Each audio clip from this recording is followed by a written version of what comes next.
Welcome to the Fortified Life podcast, where we learn how to develop a dependency on Jesus in the marketplace.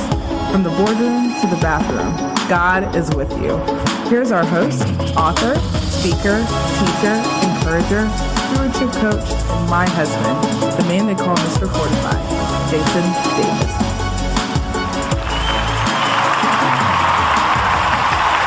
What's going on, everybody? What is going on? Welcome to the Fortified Life podcast. My name is Jason Davis, aka Mr. Fortify, and I'm excited to be back for another episode. Here on the Fortified Life, we talk about how we build our dependency on Jesus and the marketplace. And we do that by bringing guests on who are unashamed, and they are actively, I say actively, they are listening and hearing from God and making kingdom decisions day to day, whether blue collar, white collar, whether they're an influencer, a CEO, an author, a coach, they're doing it. And we can learn a lot from their stories and their experiences. And it's no different tonight. And I got to tell you, tonight's going to be awesome, folks. This is a powerful woman of God that is our guest tonight. But before I bring her on, let me introduce her to you. Nakeisa Jackson is a registered nurse, author, speaker, and ministry leader of Flow Connection Ministries. She is the founder of Aniyah Space, an organization dedicated to helping women living with HIV. She also coaches women on how to develop their relationship with God, to walk boldly and confidently in what they have been called to do. She reached these women through coaching, blogs, her podcasts, her YouTube channel, and events. Ladies and gentlemen, please welcome to the Fortified Life, Miss Nakeisa Jackson.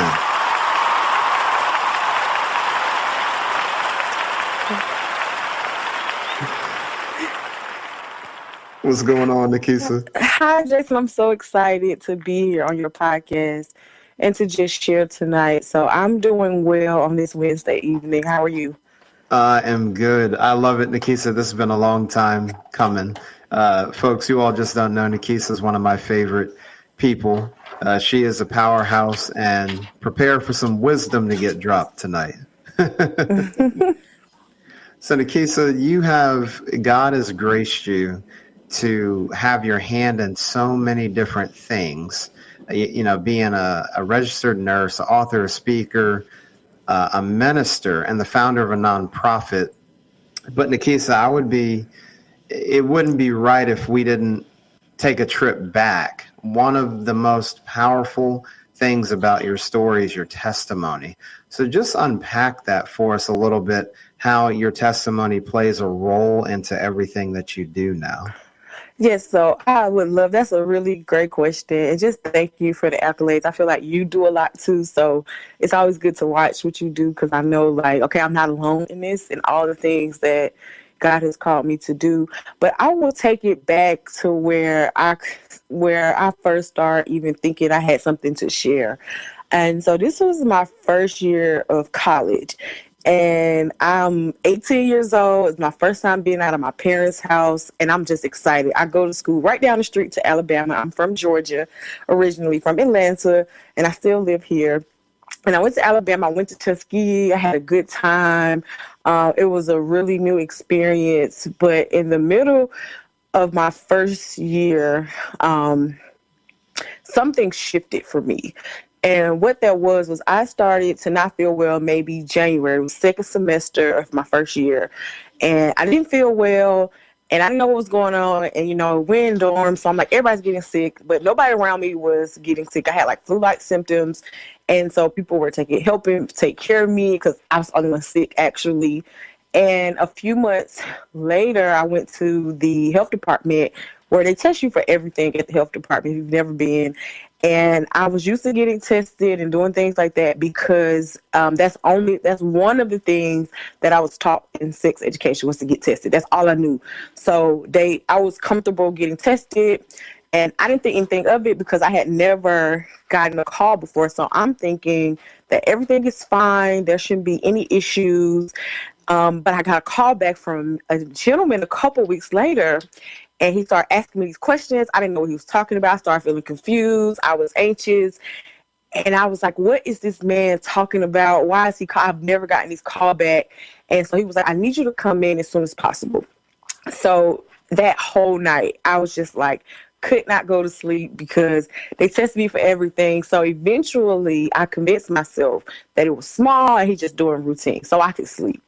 And the crazy thing about this story is that I don't have a car, number one. I think when I went there to get tested, I had got transportation from the school. So I didn't have a car to get there at 8 o'clock in the morning. So I had to coordinate some stuff. So I'm asking people. I asked somebody for their car, and then I asked somebody to drive me because I had a license, but I just wasn't that good at driving. And I was also nervous, so I didn't know what was going to happen. And I remember I walked in, and I'm sitting in the doctor's office, and they take me to the back really, really fast, like super fast. And I'm like, something's not right. And this man starts reading off these test results to me. And then he pauses, and he says, your HIV results are positive. And in that moment, I'm a 19-year-old girl. I literally just got saved 2 months before I got my diagnosis. And that's the part of the story that sometimes does not come out. So I just got saved. So I just discovered who God really was. Like I just got baptized. So I'm very new to walking with God, new to Christianity, new to this life. And I'm like, what just happened? And I remember this man just continuing to talk to me and talk to me and talk to me. And I got up in the middle of him talking and I walked out because it was nothing else that he could say, because all I knew was what I heard about HIV, that you weren't going to live long, that you like just all these myths, that you were timid, that I didn't think it happened to women. I thought it happened to either like older women or men. I never knew a woman at 19 could get, like, I didn't think it could really happen to me. And so I just remember me walking out and him trying to convince me to go back. So I went back, but it took a few days for him to get all of the information that he needed from me, because it was just so overwhelming because I didn't know where to go. I'm in this small town. It's not a lot of resources. They're not giving me a lot of information. He doesn't have a lot of compassion. I feel like he just wanted to check mark his paperwork. And it came down to the realization of like, okay, it's just me and God, because I just met God and I know God is real.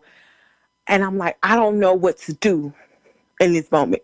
Like, do I prepare to die? Do I prepare to live? Like, it's so many thoughts that go through your head. And I remember I went to God in prayer. And this is back, Jason, if I could be honest, this was back when people would say you can't hear from God yourself, which we know is not true. That's back when I was going to a regular, like, I think non-denominational church, and nobody talked about hearing the voice of God for yourself. Nobody talked about the prophetic. Nobody talked about any of these things. But I knew for a fact that I could hear from God. Even when I first got saved, I knew. And I remember God said to me, I said, God, why would you save me if I was just going to die? Like, it was no need to save me. You could have just left me in the world. I didn't have to have this experience with you. You could have left me alone. I just remember being very upset because I'm very new. So I'm still thinking God's a genie. I'm still thinking that because I'm saved, nothing should happen to me. Nothing bad should happen to me. Like, everything should be good because I got God, I got Jesus. So there's no reason for anything bad to happen. And what God spoke to me about, he said that I'm going to use this. I'm going to teach you how to live, because you're going to live and you're going to make it, and you're going to overcome this. And he started to share with me all these amazing things that I would do. And here we are at 2023. I'm living them out. But back then, as a first-year college student, I said, I will never tell my story. I will never share my testimony. I will never tell people that I'm living with HIV. Why would I do that? Young Black girls don't share their stories. You don't talk about HIV. It's taboo. I'm from the Bible Belt. You don't even talk about having sex. And I wasn't even saved, and I knew better than that. So it was very tough to navigate. I want to say those first years, it was just hard to navigate because I didn't have an example. I had little like things I would say like breadcrumbs that I would follow. So like, I found one girl who had a book. I found out about one conference that I could go to. I found these little pockets of spaces where I could see people who looked like me, but I didn't have a close relationship with anybody that looked like me, that was living with HIV, that met the same demographic. So it was a very difficult thing just to navigate during that time, especially with the state of just the world and where I was in life, like being a young college student, fresh out of high school, not knowing what to do. My goodness, Nakeisa, you're 19, you're brand new to the faith, and then you get this type of diagnosis. I can't even imagine the level of emotion running through your mind. That's just unbelievable. And like you said, fast forwarding to 2023, where you are now encouraging other people and telling your story and your testimony. Like, what was the turning point for you? Because we know you know, as far as being a nurse and then eventually becoming an author and a speaker. So what kind of set you down that health path? Like, okay, this is the condition I have, but I want to start living my life, and what am I going to do about it? What was kind of that turning point in the midst of all that emotion for you? So that's a really, really great question.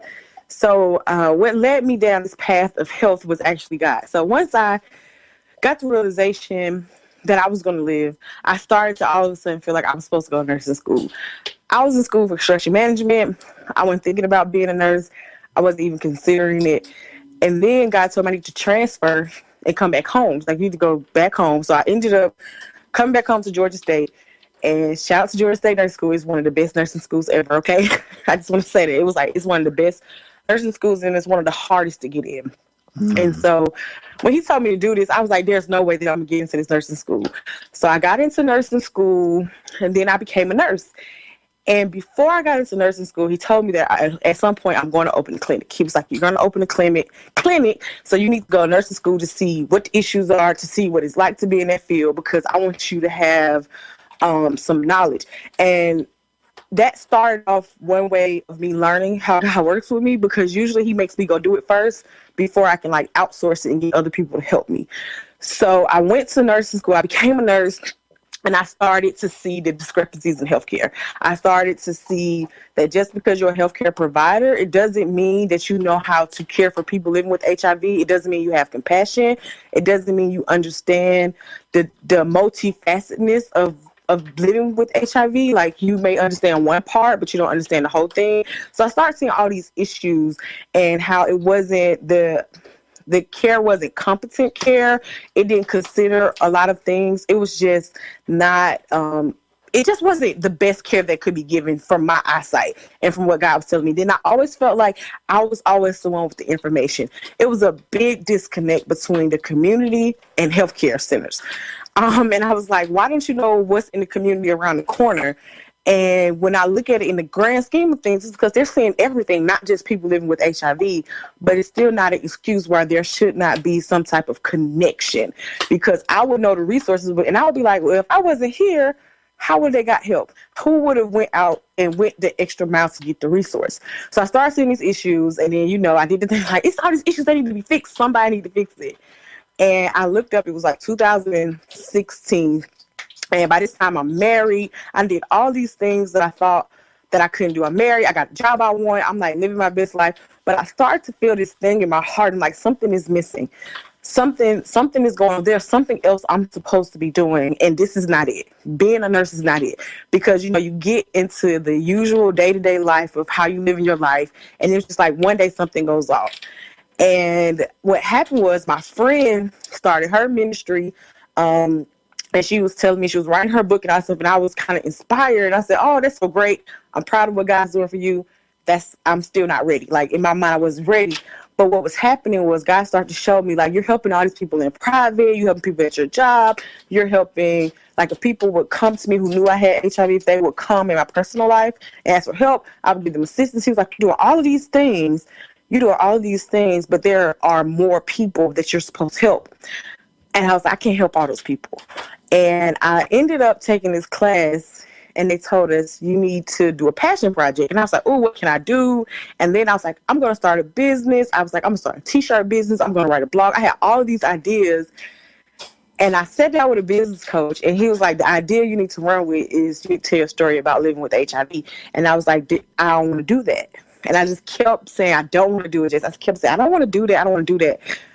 And then I said, okay, I'll just write a piece of a book.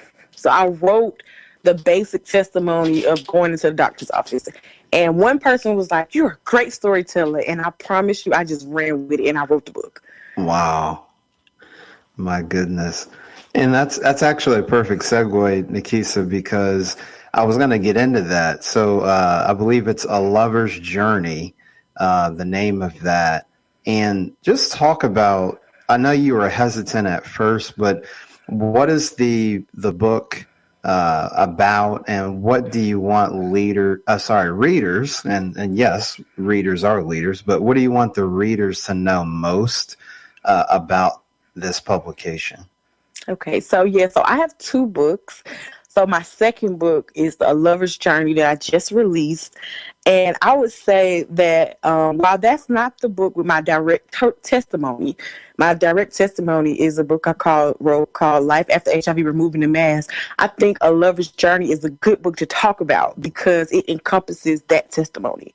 And so the biggest takeaway I want people to know about my book, A Lover's Journey, is understanding that it is a journey and it does not stop. Learning how to love yourself and see yourself in the way that God sees you is a lifelong journey. I don't think it ever stops because once I got this HIV diagnosis, I had to really learn how to love myself more than I've ever had to love myself before, because I know what they were saying about people living with HIV. I know what they said about women, men, children. I knew about the stigma. And I just refused to let that infiltrate me and infiltrate my mind and then stop me from the things that I knew I was destined to do, because I'm in college. I'm going to graduate. I'm going to nursing school. I have all these amazing things happening. I'm not what people are trying to portray.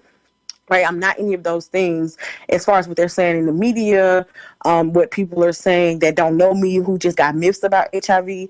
So I was like, I got to really learn how to love myself at the core. So the biggest takeaway is really that it is a journey to really love yourself. And this book, A Lover's Journey, will really help you break down love, what God says about love, my own journey of what I used to think love was, and then really just using that to discover your purpose and what God really wants you to do. Because I took that journey and I started that journey, that's how I discovered that I was supposed to start a nonprofit, that I was supposed to write books, that I was supposed to minister, all these things that I don't think I would have been able to do that without love, because I wouldn't have felt worthy enough and I wouldn't have felt like God could have chosen me of all the people he could have chosen.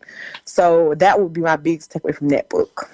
Love it, folks. You need to make sure you get a copy. I know I've got mine. So Nakeisa, are both books, are they available on Amazon, or where can people get them? Yes, you can get both books on Amazon. And if you go to my Instagram page, I do have a bundle where you can get 2 signed copies and a bookmark and some other things directly from me, but they are both on Amazon. So feel free to go in there and grab your copy. Okay, now y'all heard straight from the author, right? You want a signed copy. She just told you what it is and where to get them. So make sure. We'll have all this in the show notes too. Ladies and gentlemen, so don't worry. You're like, oh man, what did Nakeisa say? Where do I get it? We'll have it in the show notes. And that's the beauty of going back and listening to something on demand like a podcast. Yes. So Nakeisa, there's just so many threads. Every time I've been fortunate to hear your story in multiple contexts over the years. And what I love is just the resiliency, and stemming from you know, Scripture tells us to love your neighbor as yourself. And so you really went down that journey, and then developing the courage and the boldness. So we have the path of being a registered nurse. Then we develop the courage to write the book. And then you start a nonprofit. It just continues. So talk about just the idea for that and how Aniyah Space developed. Yes, I would love to talk about that. So with my first book, I wrote my first book, Life After HIV Removing the Mask. And while I was preparing for the book signing, I was like, this is a perfect opportunity to educate people. So I turned it into an educational event. I found community partners and things like that. And when I finished the event and I got all the proceeds from the book sales, God was like, okay, take that money and start a nonprofit. I heard it very clear. I did not know what it was going to be called. I didn't know anything. But he was like, start a nonprofit to help women living with HIV. And that's pretty much all I knew. So it was kind of like one of those obedience things where I have a prior experience in business experience. Because I've like worked for my uncle. I have a family of entrepreneurs. So I know the basics of starting a business. I know how to go find your name and all that stuff. So I did that because that's the knowledge that I had at the current time, right? So I did that. I got all the paperwork that I could get with the amount of money that I had. And I just kind of sat there and I was like, I don't know what to do now, God. All these people are asking me to speak. People are asking me to come out of state to do vendor events, to sell my book.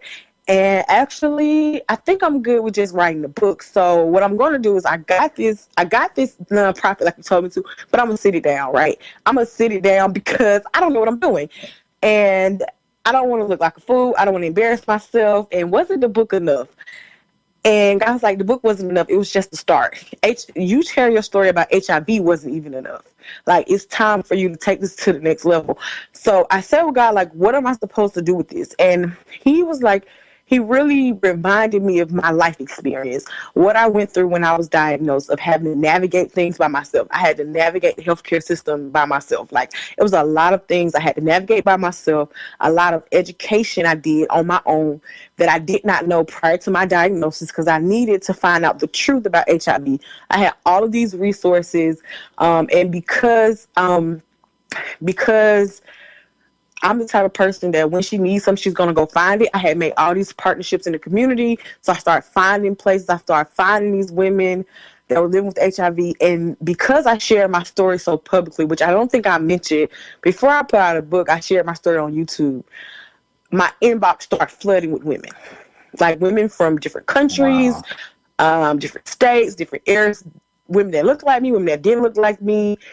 And I didn't know what to do with it. My inbox got crazy. I couldn't respond to everybody. And I was like, what am I supposed to do with all of these women? And I put them in a group. And I said, I'm starting a support group because that's all I knew. So in the beginning, A Nice Place was just a support group where we went live once a month. It was nothing in person because I did not know what I was doing.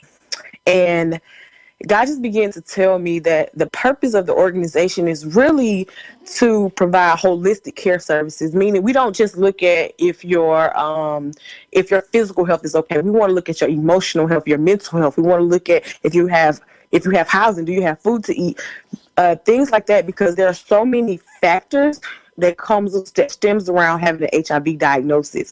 And what I found in my own research is that mental health is very important, and then also social support, because social support and having make sure your mental and emotional wellness is well. It helps you stay in care. It helps you stay connected so that your physical health won't suffer as a result.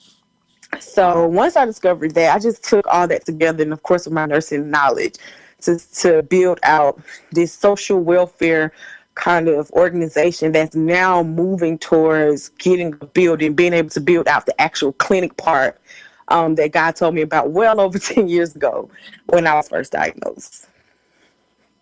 Folks, if you're not encouraged hearing this, then you're just not paying attention. I don't know how you couldn't be moved. That is powerful, Nakeisa. I just never ceases to amaze me. So if those of you've heard of the 7 mountains or the 8 streams of influence. So there's healthcare, there's business, and then you have a nonprofit, and then there's ministry, Nakeisa. So as you're helping and supporting women, knowing your backstory and the industries that you've worked in, how does that help your approach to ministry?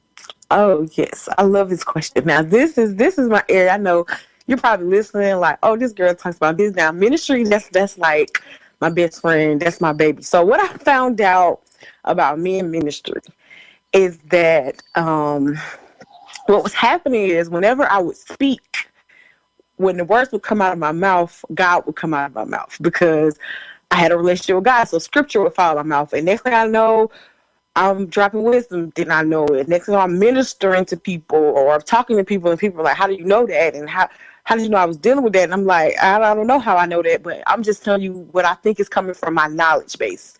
I wish I could tell you something else. I didn't even know that a lot of this was coming from God because I would just be saying it. So I didn't like go pray for a long time, or it was just prophetic. I should say that's the best way to describe it. It was prophetic. And I would say, God, I won't stop talking because every time I talk about you, and that's not my intent. That wasn't my goal. My goal was to talk about something else, but some kind of way I get back to talking about you, and I don't want to overdo it. I don't want to be saying stuff that's not true. I don't want to be responsible for that. And what started happening was, as I continued my journey to love myself, I started to accept that part of me.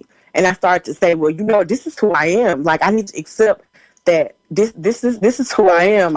I talk to God and he comes out of me. You can tell when I talk, and it's like, I have to learn how to embrace that part of me too. So the more I embraced it, the more he came out. And I started doing many things. Like, I would do a 21-day. I remember I did a 21-day challenge. And this was outside of my nonprofit. So I would do this like under maybe my book brand or something. So I did a 21-day challenge about how to get redeemed, like how to allow God's love to redeem you. And I was like, I don't know what's going on. I did a 7-day journey to love yourself, like a self-love challenge. I started doing these creative things to help people learn about God, because that's how I connected with God. So I never had a relationship with God where all I did was just like pray or sit there. I would do things like journal. I would do things like just draw and create and write poetry and do different things. And I was like, this is amazing. And God was like, this is something you could share with other people. You could teach other people how to do this. And I was like, no way. And he was like, you can, and I want you to start Bible study. So, Jason, I started in my house. I did Bible study in my house right before the pandemic came. And I was just doing it, and I was very comfortable. So I just want to do it in my house. I had a couple people come over. I would make food, and we would do it in my house. The pandemic hit, everybody was staying in their house. So then I was like, what am I supposed to do with this? And I spoke to my spiritual leader, and she was like, it's just time for you to share in another kind of way. It's time for you to start ministering. So what I did was I started just a simple prayer call. Well, I guess I shouldn't say simple, but I started this prayer call, and I launched a ministry. It's called Flow Connection Ministries. And we still do different, like, unique things, but we do like worship calls. We do these things called obedience nights, where we just get together and talk about what we're supposed to be doing and how we're going to make sure we actually do it. We do prayer calls, and we've had like a couple of like challenge, like virtual events. And this year we're going to get into doing some live events. So it's a very unique ministry, but it's really just about teaching women how to connect to God for themselves. So getting away with the old thought that you can't hear from God. It's about activating people in being able to hear the voice of God for themselves, and then making sure that they are doing some of those things that, for some of us, it comes natural to just obey, right? But then for some of us, like me, it's struggle, but we know that it's required. We know that when we are disobedient, we kind of knock ourselves out of the will of God. And then we open up doors that could be shut if we would just be obedient. And so I felt like I had a call to really share that with people and help them understand that is, it's not about your feelings and all this kind of stuff, but it's really just about your obedience, and everything else will fall in place. But I first had to go through it, and then I was able to share with other people. So I'm really excited just about like what God's going to do through the ministry. It's just been a beautiful thing. So many people have really learned and grew throughout that ministry. Wow, that's so awesome to hear, Nakeisa. And you could just tell when even in answering the question, I was like, man, did you all hear the shift in her voice? She said, oh, let me tell you all about what God has been doing from the ministry perspective. I love that, Nakeisa. My goodness. You definitely want to keep track of Flow Connection Ministries and everything that Nakeisa is doing. We'll have links in the show notes. Now, Nakeisa, I wanted to come back to something earlier. You talked about mental and emotional wellness, not just talking about the diagnosis of HIV, but also just the other health factors. What are some practical things that people can do to try to strengthen their mental and emotional wellness? So I can say a lot of things, but I'm figuring I'm have about three things to say. The first thing is I would say is that we all have to be self-aware, and that may not be the easiest for everyone, but one thing is just always checking in with yourself. Like, how am I actually feeling today? How am I actually doing today? Have I been rested? Did I sleep well? Like, really taking a look at yourself, because sometimes we're getting overwhelmed and we are being super hard on ourselves because of other factors. So, for example, I'll give you a real example. You've been up all night working on your business. You get 3 hours of sleep. So in the morning, you're like, I gotta go. But you're really feeling anxious and worried, and you really need to rest. But because you didn't check in with yourself, you're just continuing your cycle. So it's really like you've been up for days and days and days nonstop, and you haven't really had a break. And then if you're anything like me, sometimes, like, I like to be productive. So when I'm not productive, sometimes I tell myself I'm being lazy. But because I check in, I can rectify it and say, no, I'm not being lazy. I've been working 3 or 4 days straight. I've been out of town. I had a speaking engagement. I've done all this. I haven't rested. And so then I can overcome the battle of the mind. So the first thing is really just checking in with yourself. And the second thing is journaling. I don't care if it's just one line and you say today is hard, or one line today is great, or I'm thankful for life today. But really getting your emotions out of your head and getting them on paper and keeping a record is very, very helpful, because you can go back and look and say, hey, at the top of February, I was feeling really sad, but it's March 1st and I feel much better because I changed how I ate last month, or I took more breaks last month, and now I feel so much better. And then you can kind of discover what helps you, right? When you felt happy on Valentine's Day, what made you feel happy, right? When you felt happy because it was Friday, was it because it was Friday? And then you could start seeing a pattern with your life. Like, from doing this, I learned my energy levels are better in the evening and later in the week. So you know what I did? I changed my schedule as a result. So it helps me navigate some of the things that naturally happen with me and my moods and how I feel throughout the week. But also it helped me make sure that my mental and emotional wellness was okay. Because so then if I seen like, hey, it's been 4 days and you haven't been feeling that well, maybe today is a day to do a self-care day, which is my third tip. I always make time for self-care.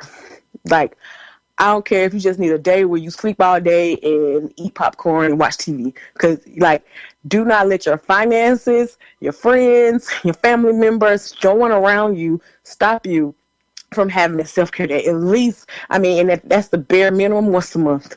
I really feel like you should do it once a week, but I understand. So once a month, just a day for you, like the same love you give to your children, your spouse, the people around you, your loved ones, you have to give it back to you and take care of yourself, because as the cliche goes, you can't pour from an empty cup. So if you've been pouring and your cup is empty, what have you really been giving? Have you really been giving them the God in you like you say you have, but you're depleted? So how could you've done that? And everybody won't notice it, especially if you're the strong friend, or if people see you doing a lot and they look up to you. They don't really know when you're struggling, and you can't expect them to know, but you can start to discover the cues that you give off of when you're struggling. And it's just important that you take care of yourself, because you have to prioritize it. See, I told you all she was going to drop some gold tonight. I told you. I hope you've been taking notes. That was very good, Nakeisa, and you really spelled out the practicality of it, because sometimes people don't think about things. Nakeisa, you talked about, hey, be honest with yourself instead of trying to plow through and push through. It's like, am I actually okay today? And how often do we pause to do that? That's really insightful. So thank you for sharing that. Keisa, one of the things that's been bouncing around in my mind during our conversation is the way that God moved in your life and how you have not allowed the stigma of HIV to prevent you from doing anything God has called you to do. And you've been very transparent about that journey. But I wanted to ask you as well, what's maybe some of the biggest misconceptions about HIV. I feel like it's so polarizing with rumors and there's a lot of chatter, but what are some things that we don't know about it that we actually should be more considerate of and be more knowledgeable about? Okay. So my favorite thing to teach is something called U equals U. And it means undetectable equals untransmittable.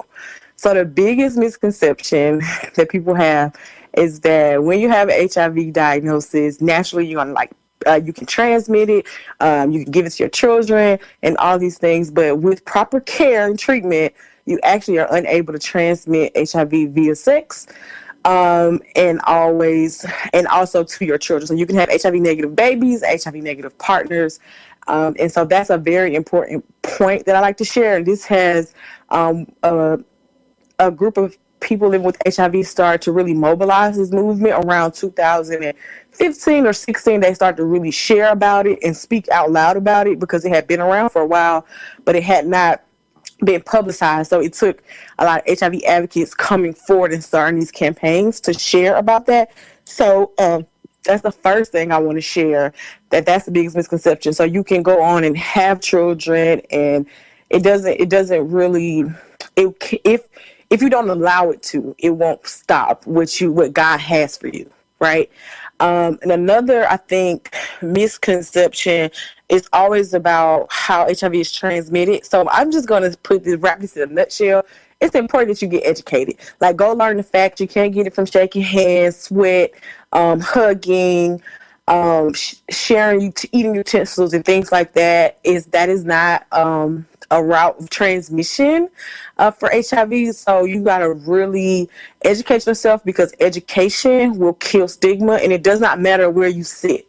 Meaning, if you're HIV positive or HIV negative, it doesn't matter where you sit on either side of this fence. You can still go out and educate yourself and then advocate for another person, because you never know. I remember I said this before.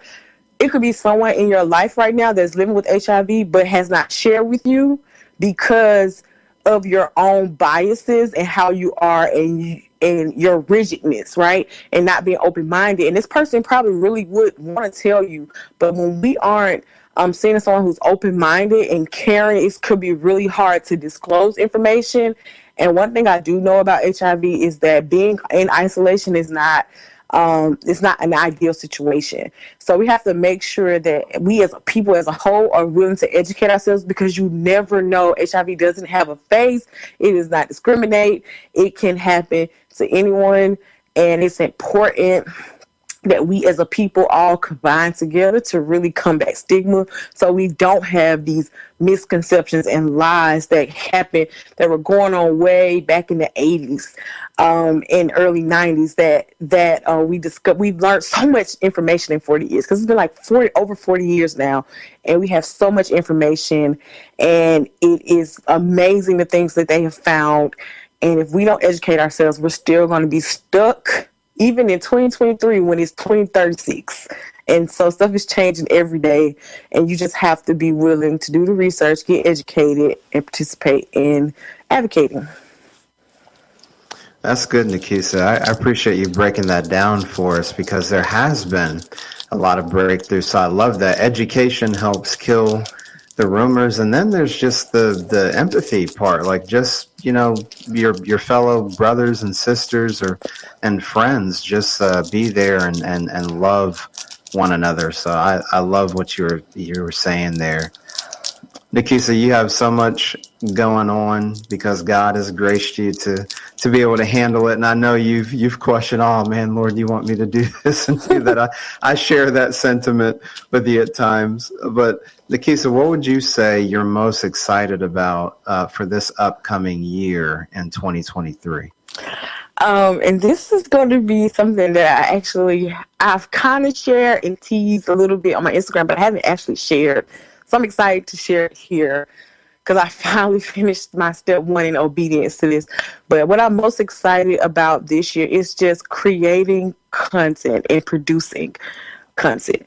So I have written some poetry, And apparently, I kind of feel like you, Jason, it has to be an album. So I'm like, I don't know how I'm going to do that. Now, I have snuck and done poetry on my podcast before, which I've put down. I need to pick it back up. But I've snuck and done it on there. I used to do this little segment and like throw a poem at the very end. So it's like if you listen to my whole podcast, you can catch it. And I did it for like 2 years. And then God was like, no, it's time. So he started telling me last year. So I finally got to the 10th poem because he was like, just do 10. He gave me a theme. And so it's going to be entitled, I Am Not Fragile. And it's going to be 10 poems behind some beats. And so I haven't got really far in it, but I'm really excited to get that out. And also I wrote a play and I have more books to come. So I'm just really excited to create content.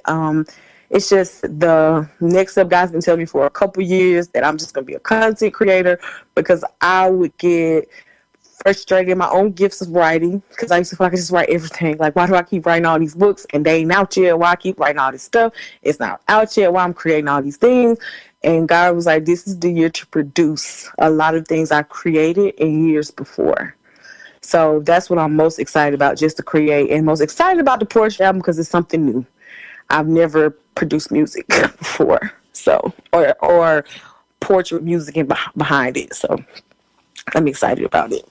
And I'm excited for you. Listen, folks, people debut things here on the Fortified Life. It's about the third or fourth time somebody was like, wow. Well, Jason, I'm going to go ahead and I'm going to break this here. So listen, that's why you all got to tune in. You never know what our guests are going to bring. They bring freebies and debut books and podcasts.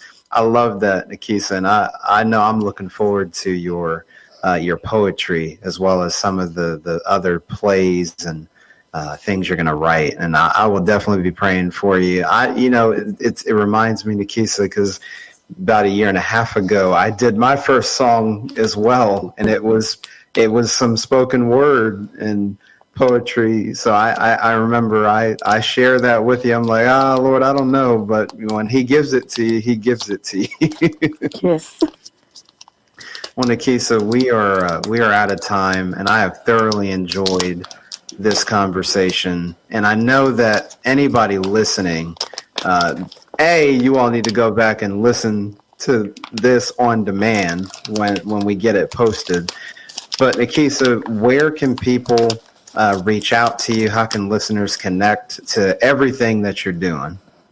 Okay, so the best place to reach out to me is on my page, Nikki J. the Author. It's Instagram, Facebook, Twitter. You can find me on all platforms, even on YouTube.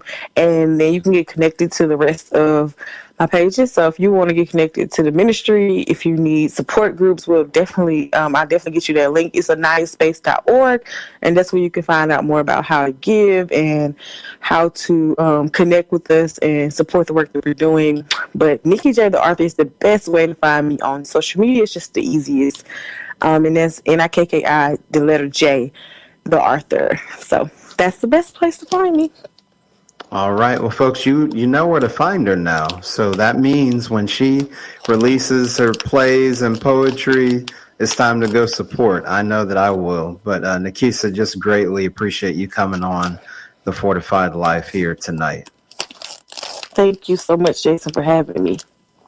For sure. Folks, you know how we leave things. That's all we have for tonight, but we'll be back for another week, another episode, another person who is unashamedly living out their faith in the marketplace. From the boardroom to the bathroom, God is with you. Don't compartmentalize your faith in the marketplace. We'll see you next time on the Fortified Life podcast.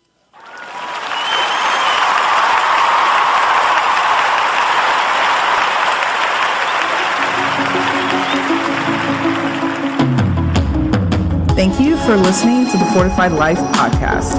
You can catch us live on Wednesdays at 8:30 p.m. Eastern Time and on demand. Check out fortifiedlifepodcast.com for more details. To learn how to live out your faith in the marketplace, grab a copy of Jason Davis's book, Fortified, Being Rooted in God's Plan for Work and Business, available on Amazon.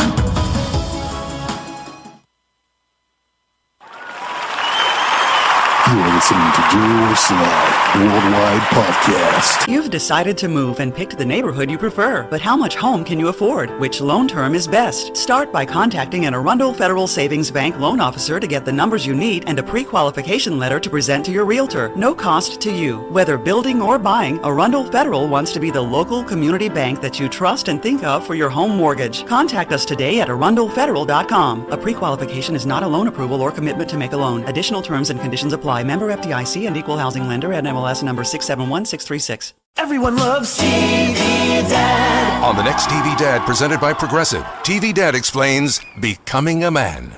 Son, it's time we had the talk. Okay, TV Dad. You know, drivers who switch and save with Progressive could save hundreds. Oh, is that why my voice is changing?